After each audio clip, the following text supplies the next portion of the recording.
The sun dipped low behind the rolling hills of the English countryside, casting long, spooky shadows across the landscape. There, nestled by a babbling brook, stood Waverley Watermill. Its great wooden wheel, once the heart of the village, was now still and silent, draped in thick green moss.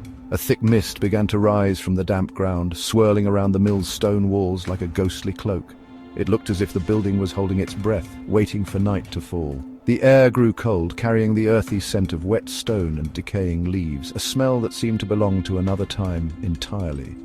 As darkness crept closer, the mill transformed from a charming relic into something far more mysterious.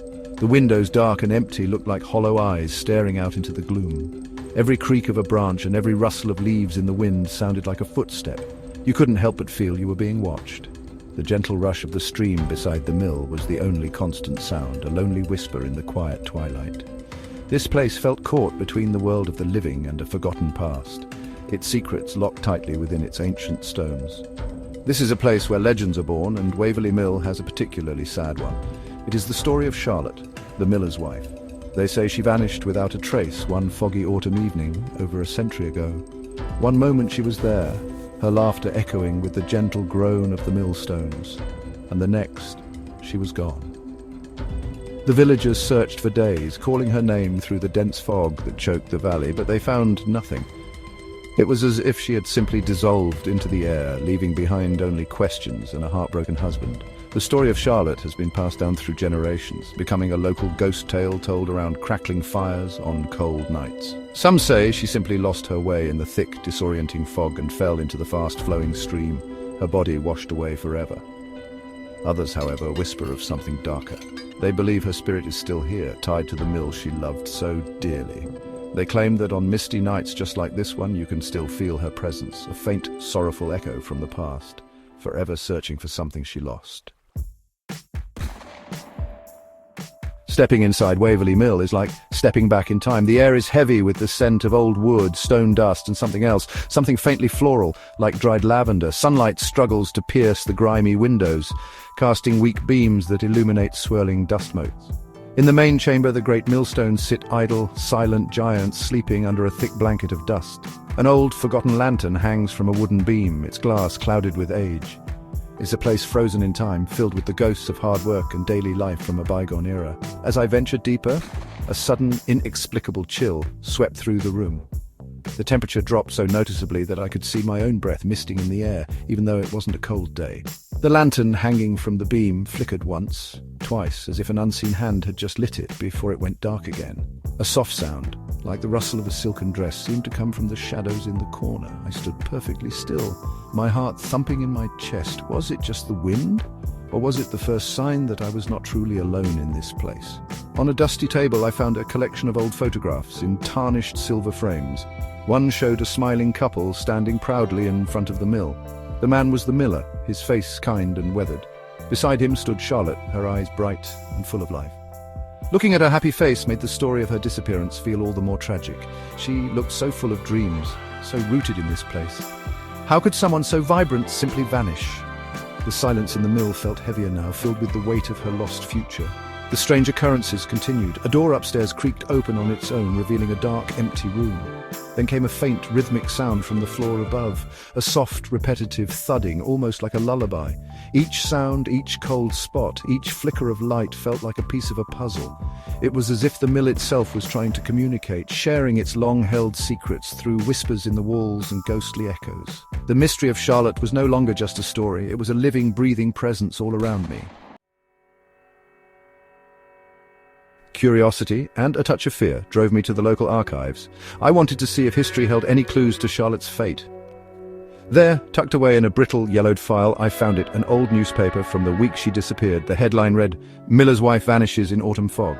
The article described the frantic search and the community's despair. It mentioned that Charlotte was last seen near the stream, wearing her favourite blue shawl. The official conclusion was a tragic accident, a misstep in the disorienting mist that was so common in the valley. But as I dug deeper, another story began to emerge. Tucked into the miller's personal records was a mention of a valuable family heirloom, a gold locket passed down through generations. The record noted that Charlotte cherished it and never took it off, yet the newspaper article made no mention of the locket being found. If she had fallen into the river, surely the locket would have been lost with her. This small detail felt significant, a loose thread in the tidy narrative of an accidental death. It suggested there might be more to the story than a simple, tragic accident. This discovery led to two possible theories. The first, and the one the village accepted, was that Charlotte's disappearance was indeed an accident. The fog in the valley can be incredibly thick, turning familiar paths into a bewildering maze. It's easy to imagine her becoming disoriented, perhaps slipping on the wet riverbank and being swept away by the current before anyone could hear her cries. It's a sad but plausible explanation for a young life cut tragically short, a victim of the very nature she loved. The second theory, however, is far more sinister.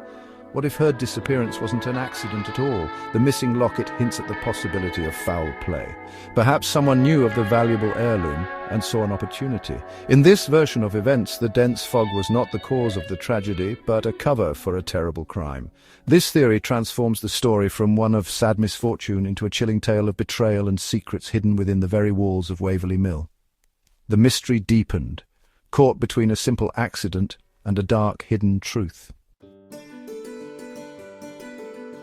Determined to find something more, I returned to the mill, my mind racing with possibilities. I focused on the upstairs room where I had heard the strange noises. The floorboards were old and uneven, and one near the window felt loose. Using my fingers, I carefully pried it up. There, nestled in the dark space beneath, lay a small, dusty object. My heart skipped a beat as I reached in and pulled it out. It was a small, heart-shaped gold locket, tarnished with age but unmistakable. It glinted in the dim light, a forgotten treasure, hidden for over a century. As my fingers closed around the locket, the air in the room grew intensely cold. The soft, rhythmic thudding I'd heard before returned, clearer this time, like a gentle, unseen hand tapping on the wall beside me. I slowly opened the locket. Inside, there were two tiny faded portraits, one of the miller and one of Charlotte. At that moment, a faint whisper seemed to drift past my ear, a single, sorrowful word that sounded like found. It wasn't frightening, but profoundly sad, a sigh of relief from a spirit that had waited so long. Finding the locket didn't solve the mystery of how Charlotte died, but it answered another question. She hadn't been wearing it when she vanished. It had been hidden, deliberately placed under the floorboards of her room for safekeeping. This suggests she knew something was wrong, that she felt threatened enough to hide her most precious possession. The locket wasn't lost in the river, it was left behind. This poignant discovery shifts the story away from a simple accident and points towards a more complex and perhaps more human tragedy. So the ghost of Waverley Mill remains, her story now tinged with a deeper layer of sadness and intrigue. Did Charlotte's spirit stay behind out of love for the husband whose picture she kept so close to her heart? Or is she still here seeking justice, waiting for the full truth of her disappearance to finally be revealed? The mill keeps its secrets, but it shares its echoes. Perhaps you might visit one day and feel her presence for yourself. What do you think? Every old building has a story to tell, if only we take the time to listen.